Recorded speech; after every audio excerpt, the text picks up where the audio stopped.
name's Nick Simonella. I'm Mason Monto. And I'm Mark Rowley.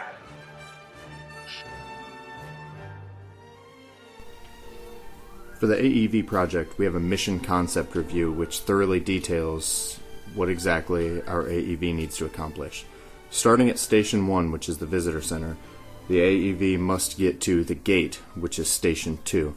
The entrance gate stays closed for 7 seconds to verify that no dinosaurs may escape when opening. After the gate opens, the AEV then has to go to Station 3 to pick up a caboose, which holds baby dinosaur eggs. Once the caboose is picked up, the AEV then returns to the gate, waits another 7 seconds to again verify that no dinosaurs escape, and returns to the original visitor center at Station 1. All of this must be completed within 2.5 minutes. These are the 4 original designs the team came up with. These prototypes acted as rough drafts for our design concepts. Since the team had very little prior knowledge about AEVs, it was hard to know where to start in the design process. Aspects of each design were either kept or removed based on this screening table. We decided on a vertical concept because of the low center of gravity. The other prototype was a horizontal design with motors far apart to result in more thrust. In the end, the team decided to move forward with the horizontal design. This design allowed us to use the least components possible, resulting in a very lightweight vehicle that uses very little energy. With the low center of gravity due to the placement of the Arduino in the battery, the vehicle is very stable. We added a servo motor arm to this design, which acts as a brake by stopping the wheel when the vehicle has reached the desired distance. When the AEV reaches the gate, the servo arm moves, stopping the vehicle.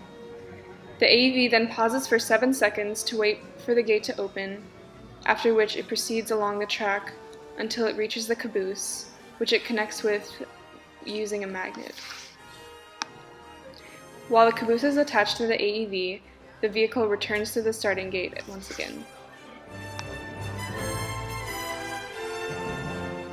Our final design is a direct evolution of our second initial design. The flat brackets that formed our wings originally weren't stable enough to stay straight when the AEV connected to the caboose. To solve this, we shortened the wings and added more screws for rigidness.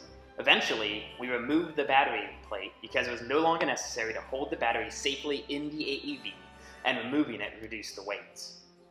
Because we had difficulty coasting into the gate and our other objectives, we ultimately added the servo motor to act as a brake to make sure our route was more precise and we reached every objective without difficulty.